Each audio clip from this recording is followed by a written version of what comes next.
You were talking about that arrangement for Hallucinogenetics, and I could not find too many live performances outside of that tour or any other time they've performed Frizzle Fry in its entirety. So there are only a few dozen live performances of Sathington Willoughby as done on Frizzle Fry, I guess, or rearranged from Frizzle Fry. Yeah, it's a rare one. They did do during the 2010 tour. They used it as they did use it as a segue into Spegetti Western when they were touring with Jay Lane, and that was pretty fun. I didn't get to see that when I saw them in 2010, but it also shows up. It's just the lyrics, but it does show up on New Year's Eve 1994 inside Pudding Time. So it's one of those medleys again. Essentially during kind of a lull in the song, he's just doing the lyrics to Sathington Willoughby. So. I mean, that show, by the way, New Year's Eve 94 is monumental in its own right, but they also tossed in this little Sathington Willoughby thing. So it turns up here and there. Unless you're getting the album in its entirety, you're probably not going to see it. Yeah, it's a pretty rare one. I think it's also worth pointing out that some of our listeners will not be aware about this, but we finally had the chance this year to listen to the Frizzle Fry Studio 2 demo. Now, if you don't know what that is, back in the 90s, there used to be a fan page called Jim Wade's Sucky fan page. It's still active, and it's a really amazing source of articles and interviews. Something that always caught my attention was that on the traders section of his website, he had a list of all the audio and video recordings that he had. And one of the recordings listed there was a Frizzle Fry studio demo. Judging by the track list, I mean, they were all songs from Frizzle Fry, but in completely different order to the final studio album. So for a long time, that was a huge mystery. But this year, a member of the Bull Board was able to actually obtain this recording. And I must say it's kind of anticlimactic because the recordings are virtually identical to the final album, but there are some exceptions, and that includes Sathington Willoughby, because on this demo it's only drums and vocals. There's no upright or other instruments. So I mean, it's kind of interesting to hear at least a small evolution of the track in that way. That sounds great. I haven't heard it yet myself. I'll have to give that one a go. So it is a little bit different. That's interesting. Because, of course, you don't have probably all those folks in when you're recording a demo. You're just putting that in there as a placeholder. And I suppose when you're smoking all that weed in the studio, then you'll do stuff with toy organs. That's my guess. Listen that. So, yeah, and then the music behind it, as far as Sathington Willoughby goes on the studio version, I mean, it is kind of that old-timey polka-type tune, I guess. All the instruments sound somewhat detuned or just out of tune, and they definitely sound old-timey. So, clearly, I'm thinking within the mind of Les Claypool, this is taking place in 1882. That's like the year I'm giving it. I don't know why. So and then we're celebrating this politician who I guess did something, right? Les Claypool has said this is a generic politician character that he came up with, and he will return in a couple other tracks later in the Primus discography. The this and that repeated this and that at the end, I guess really might be a comment on the inconsequential nature of Sathington Willoughby, even though he's being celebrated. But I'm also thinking like, you know, people really celebrate when they pass laws. You know, when a certain law gets passed, the people that were lobbying for it, they have this big celebration. But stop a citizen on the street and go, hey, do you know about this law, XYZ? And they'll go, I don't know what the hell you're talking about. So we as citizens, we probably actually know very few laws compared to what's actually on the books. So that's just the connection I make to it when I listen to it. But there is some interesting things going on with the vocals. I talked about the this and that repetition, which is fun. And I believe it bandies between the left and right channels as it repeats. And so that's fun to listen to on stereo headphones. And he's also doing, I gotta say, my favorite line is, a joke or two, a pun or three, I feel that must be told. I just love that line. It just sounds great to me. A joke or two, a pun or three really goes well for me. And he's also doing this other thing where it's like he didn't have enough syllables. So he's saying, as I go on to speak of Sathington, Willoughby. So those pauses are just so fascinating because it's, you know, he's got his lyrics and he's going to deliver them within the framework of this demented little tune. And the second time he does it, it's great because it's Sathington Willoughby, Sathington Willoughby, and he's right back into it. You know, there's no pause before that last line. There's some fun little things going on in there, even though we have this. I'm pounding on my table. I'm sure you can hear it. We have that, we have that stomp, right? 1, 2, 3. We know what we're doing, but he's going around it with his vocal delivery. So that one's a lot of fun. Do you have anything else to add for Sathington Willoughby, or should we open up this can of spaghetti I've got right here? I think we're ready for that one. First of all, I actually want to make a thematic connection between Sathington Willoughby and Spegetti Western, and it has to do with spelling. I hear it. I hear people rolling their eyes right now. It's so interesting, the spelling of these two track titles, especially as they are printed on the back of the album and inside the liner notes next to the graphic, the clay figurine of those two faces. It's missing on the track list. So I can say it, and I can say ugh. I can say UGH because that's what's missing from the Willoughby and Sathington Willoughby on that track list. But strangely, Frankie, it's there in the lyrics. In the lyric part of the book, it's spelled the way that we know it to be spelled. And then, of course, spaghetti, I don't know what the hell was going on there, but it's a mangled spelling. But I know that Les Claypool has said spelling and grammar have never been his strong suit. And I do suppose that, and I keep saying this, that they were stoned out of their minds in the studio, so maybe it was just an oversight when they were in a different frame of mind. But that spelling of spaghetti, to me, like it does, that stylizes the word. And if somebody spells it like that, I'm thinking, oh, they're a Primus fan. Even if you're like in third grade, you don't know how to spell. I'm just going to hand you this CD and go, congratulations, you did it. You know? Someone in the Primus camp is definitely reading the billboards, because I remember around last year we saw a picture of a set list from Claypool and on Delirium, and Les had written tomorrow with double M, and people on the billboard were like very critical about it. And the next day they upload we saw the photo of the set list for the following show, and he had done the same mistake again, but this time he crossed it out and he wrote it correctly right next to it. So I think someone is definitely reading the billboard. That's funny. I had forgotten about that. So yeah, but it's very easy to pick up on that and complain about it, right? You spelled tomorrow wrong. Well, big deal, you know. But here I am complaining about spelling on the album. But it's different for me though, because like this is not like I'm his manager or anything, but it's like this is your album, you know. Let's make sure we get the spelling right. But it goes down then as with the spelling for spaghetti, and it's kind of cool. It's just that's how we do it in the world of Primus. Yeah, the thing about those grammatical mistakes is that in the Primus canon and the Claypool canon, they actually work quite well. Les actually pokes fun at himself on the Electric Grapevine book, and he says that Riddles Are Abound Tonight is an example of his horrible grammar. But, I mean, I can't imagine the song working any other way than with that title. So we have 163, and I should actually say only 163 documented live performances of Spegetti Western. As we have stated before, there are probably dozens of performances of this track and many other Frissle Fry tracks missing due to lack of recording set lists in the early 90s and late 80s, as it were. But to give you some frame of mind around this, the Les Claypool solo track, Rumble of the Diesel, has been played live more than Spegetti Western that we know of. That's crazy. That's something that's so wild. This track is just so mind-boggling, and really was one of the first time I heard it, I really didn't know what to make of it. Our pal Anthony Garcia, he mentioned that they actually have a little bit more in the vein of production. In this one, there is some reverb going on and that sort of thing, and I think it has to do with achieving the atmosphere or the desired effect given the musical and lyrical content. Not a ton of structure to this tune, but it's certainly to me, and maybe you have some information, Frankie, it seems to me that it's the product of one of their rehearsal or sound check jams between these three guys, Les, Larry, and Tim.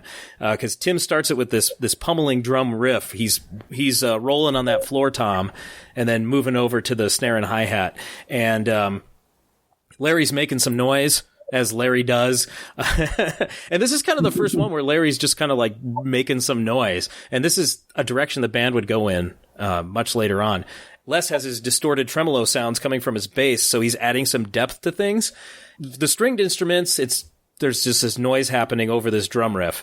To me, then, the tune itself, over this, especially that main riff, it kind of matches the lyrical content because the feedback and the reverb from the stringed instruments kind of envelops me when I'm listening to it. And I feel like I'm stuck in this surreal atmosphere. You know, I almost get dizzy listening to this tune because like I said, the first time I heard this, I couldn't make head or tails of it.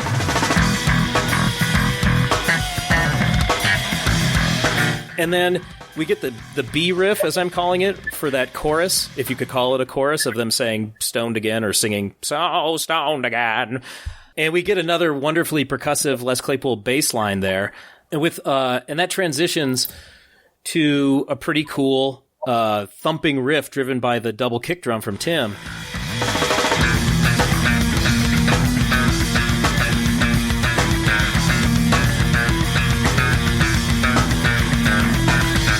And then it kind of alternates between that double kick drum riff part and the main riff, and it gives Larry a chance to go off the deep end with some guitar stuff.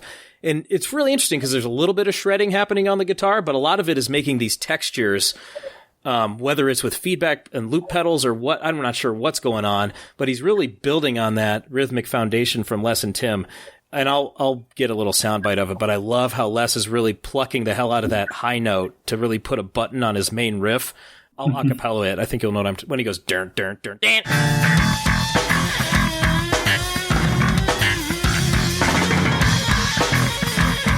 He is just plucking the shit out of that.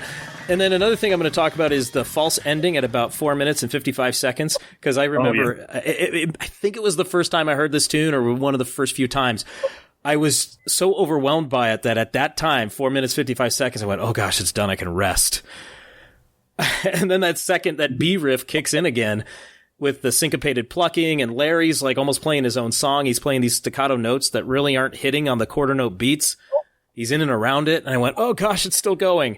And then it goes for a little over a minute, and then it's done. This song, like if this is your first time hearing this track, it is a chore to get your head around. It really is. I think it's worth pointing out that back in 2002, there was a string of shows with the Frog Brigade where Tim Alexander played as the main drummer for the Frog Brigade. And at each one of his shows, they performed Spaghetti Western. So if you're asking yourself what a Spaghetti Western sounds like with the Frog Brigade, it's fairly similar to the Primus version, but of course it's much longer. And it incorporates every musician from the Frog Brigade at some point. But, I mean, the structure is basically the Primus version. And I haven't heard one of those, actually. I don't think I've ever listened to one of those. So is Tim doing that drum riff for like 18 minutes? Yeah. Oh, my gosh. That poor guy. You know what? Like, I've said this before, but like he is jacked for a reason. He is a big, strong man.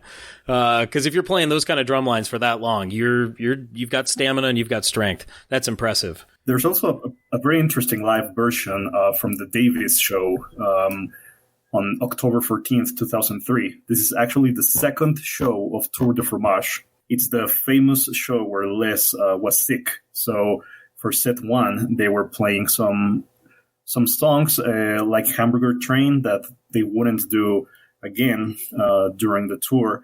They were extending others a bit to accommodate Les, and one of them is a Spaghetti Western. This is a particularly long rendition of Spaghetti Western, clocking in at 13 minutes. Oh, holy cow. And of course, the only lyrics he has to do is that goofball spoken word part and a little bit of, oh, stoned again. He's only got to do that. So if he's sick, this is a good one to toss into the set list. You made me, when you were talking about the live history of the track, you made me think about it. I had actually never checked how often the song had been performed. And after Hallucinogenetics, which was a tour where they basically had to perform it every night, after that, there aren't a whole lot of performances of this track. I mean, there are a handful, but not as much as other songs. So I guess we could classify it as a semi-rare track. I think we could, yeah. And I am one of the lucky ones that got a semi-rare performance in 2012, December 30th, 2012 at the Warfield. When Jay went into that drum riff, I thought, how is he going to do this? Not that like Tim Alexander's the only person in the world that can do it, but he held it down beautifully. And he's just a fantastic drummer. So they both are. But Jay, to have to alter his style to match what Tim's doing and doing it that well and making this song what it is, hats off to him. It was a really nice performance of it. I've seen Spegetti 3 times, and all 3 were pretty awesome. It's a great track to catch live. It really is. And that's something I wanted to mention is, it's in where the hell? My notes are all messed up. Where'd it go? I think it's down here. There it is. So let's see. There it is. Yeah. So I've only gotten it twice. So this might be one of the ones where you've got me, Frankie. Good for you. The other time I got it was on that legendary night in Milwaukee, 2003, that I could talk about forever. That closed the first set. That was a great one. But to me, this track, Spegetti Western, when you get it live, if you get it live, it just seems like that's when the alcohol or the THC or what have you is starting to hit you. Or maybe you're just high on life and you're at the show and you hear that drum riff and you go, oh, we're going to go places. But that's just where that sets in. And I don't know. I want to say this delirium sets in, and I'm not making a pun, but it does. It just has this dizzying effect, like I mentioned before, and you are in for a ride. And if it's not your thing, you might be bored. So, the bathroom's that way. But it's when you get this one, you're just like, wow, something big is going to happen. And speaking about the lyrics, yeah. I have a pleasant surprise for our listeners, because on a previous episode, we were talking about the mystery of CG the Mexican, and I am proud to announce that Josh has solved that mystery. I didn't know where you were going with that. I did sort of solve the mystery. So I would like to keep him anonymous as far as his identity, and I've talked about this before, I'm just screwing around on LinkedIn and I found CG the Mexican. I don't know how I did it. LinkedIn's amazing. But he's had quite a life. This guy has had a lot of life experience, and I'm happy to report that he is not still sitting on the couch watching Evil Dead or channel surfing at 4 a.m. stoned out of his mind. This guy, he's been in the engineering game for quite some time, with a lot of recognizable names and companies. So I'm very happy to report that CG did not go the ways of Harold, I guess. Put it that way. What's really fun, usually when programs are broadcast in Spanish-speaking countries, they modify the titles of the shows. So for a long time, when I heard the lyrics, and Les said Laurel and Hardy, I had no idea what he was talking about until I stumbled upon a picture of the actors, and I said, oh, so that's Laurel and Hardy, because here it's the show has a completely different name. So for many years, I didn't know Les was talking about that show in particular, and it's really interesting to picture Les and his friend watching that show. It makes me think about that letter that Bono wrote for Les after they toured with U2 back in '92. Bono described Primus as slapstick. Yeah. So, it's like this is the Primus universe. It's like everything can be connected to something else at some point. Right. Yeah. That's a fascinating point that you make too, that the name was different because Laurel and Hardy are just, English names. So it does make sense, I suppose, to give the show another name in a country with a different language or a non-English speaking audience. Interesting. Cause those cultural references too. I mean, it's really interesting because Primus is starting to span the generations, and how many 15-year-olds picking up this album know who Laurel and Hardy are. I do, and I'm not that old, guys, but I know who they are. But that's so great. I mean, and he's bringing us into his world too. This is what's on TV at 4 a.m. when they're stoned and just kind of goofing around. It's like the Evil Dead, which you quoted a few moments ago. The lyrics may be short. They may be, they are not melodic by any extent. They're more like a narration. But despite all of those things, they are full of references and really fascinating stuff. That, I mean, if you approach the album with no knowledge about popular culture, you can walk away from it knowing quite a bit of interesting movies and shows. Yeah, that's a good point. In the age of Google, you can certainly do that. I mean, the title says it all, and that's a rabbit hole we could go down if we want. The term spaghetti western being a term for Western movies that are made in Italy or by Italian producers, although a lot of them had some filming done in Spain, too. You know, of course, the king of the spaghetti western is Sergio Leone, who I'm sure Les Claypool admires because he's a film buff. Pioneer of the spaghetti western. So if you've seen Fistful of Dollars or For a Few Dollars More or The Good, Bad, and the Ugly, you've seen a spaghetti western. You know, they don't, you know, because I don't know, maybe there's a connotation that they're cheaply made and lower quality, but The Good, the Bad, and the Ugly is held up as one of the greatest westerns ever. So it doesn't have to be, but it's definitely a robust, I would say, subgenre of the western. And you have multinational crews and casts, so there's a lot of overdubbing going on with dialogue, but probably screwing around with some sound and sound effects too. And so that line of the boots are all reverbed out going across the hardwood floor. That's what that's got to be a product of, right? And the compression too, because a lot of movies the audio gets compressed for TV. That's what happens a lot when there's either when there's not sound, nothing going on, then you hear that white noise start to build up until somebody speaks or another sound is made. But also those boots being reverbed out. I mean, that's the sound guy trying to figure out how to make this sound good, right? And so those boots sound just monumental. But you're absolutely right. These are the things that we can take from this. You know, this is Les Claypool writing essentially stream of consciousness in my estimation. Either that or he's mining his notebook and going, when the hell did I write this? I'm going to make this some lyrics. You know, and you know, also some expressions that I think you're not going to find on your average English book, like "hold the pot." I had absolutely no idea what that meant the first time I heard the track, so I had to look it up. And I thought, wow. I hope you cleared your browser history after finding out. But yeah, there is he's just narrating in his language, which there is some parsing to do if you're not familiar. That's a great point. There is one lyric that funny thing about Weekends When You're Unemployed. That's the one I think is the most commonly quoted from this set of lyrics. That's a great line. Oh, it sure is. It's got some insight, right? You know, you get to hang out with your working friends.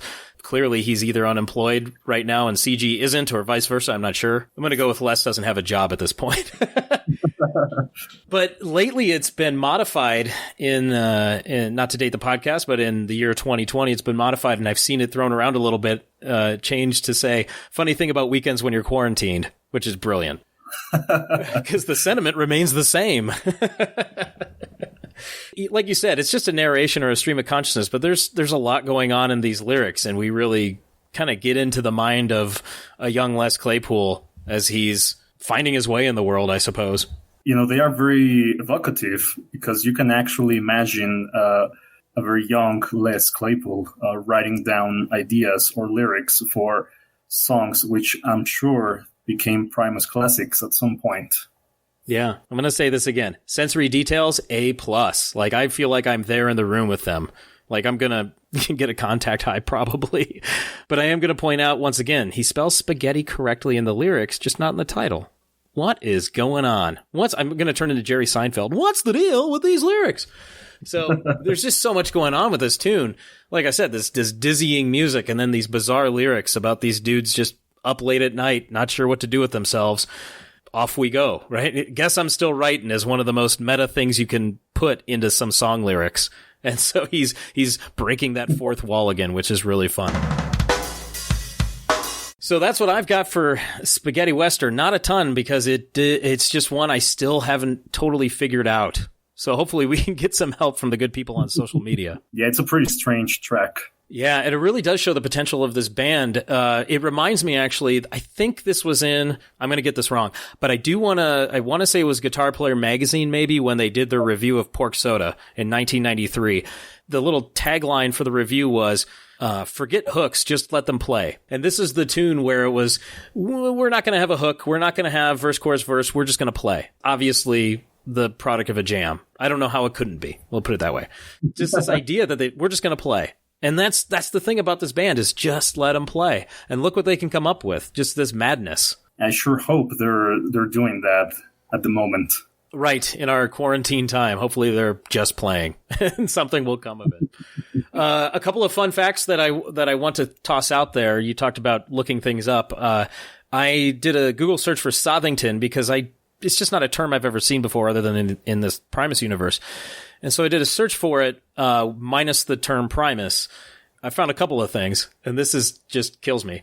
One is, in the credits to StarCraft Brood War, which is a video game from 1998, the creators said thank you to Sathington Willoughby.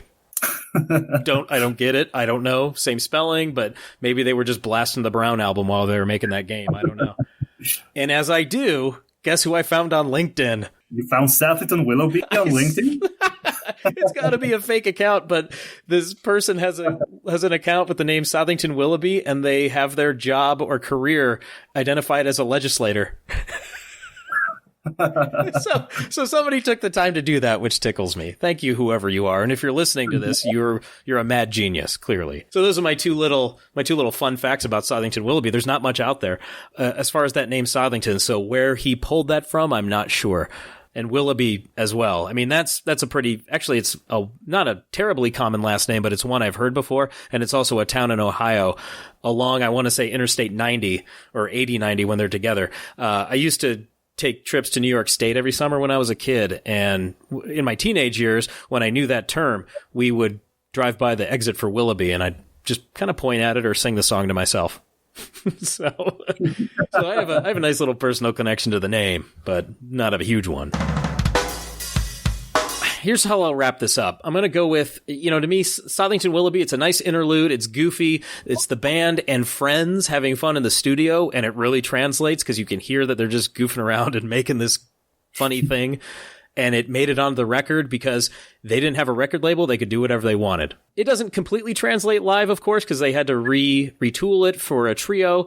It's on your Hallucinogenetics DVD, so you can enjoy it. And then, as I said earlier, Spaghetti Western is for when the mood hits. You just gotta go with that flow because it's gonna take you. Otherwise, it's gonna overwhelm you and you might drown in it. I urge our listeners to check out that Davies version because the performance is quite amazing. It differs to other performances, not just because of the length. General atmosphere and the delivery of the song is really special on that night. And if you want to hear one of those semi-rare performances from latter days, there's a clip on YouTube from September 16th, 2010 in Los Angeles where they perform Sathington Willoughby and uses it as a transition piece into Spaghetti Western, and you get some fun looping with the upright bass. It's actually quite cool to watch because Les performs both tracks wearing the pig mask. That's right. It's kind of unusual to see Les wear the pig mask while he's playing bass instead of upright. We associate the mask so much with the upright that to see Les wear it for anything else is pretty special. Yeah, that is. I'm glad you pointed that out because I'm thinking, when does he wear it other than when he's playing Mr. Crinkle? So there you go. That's bizarre. Well, Sathington Willoughby and Spaghetti Western, you're a couple of spicy meatballs, but you've been tracked. Next time, Frankie, we get to meet Harold. Looking forward to that. Okay, but just don't leave the party with him, okay? Folks, don't forget to leave a 5-star review on Apple Podcast. Spread the word. We're having a great time over here, and keep going to Instagram. I'm going to keep putting up some stuff. Frankie's got some cool stuff to share, and we'll see you on the other side of the punch bowl. Later days. Willie Mays.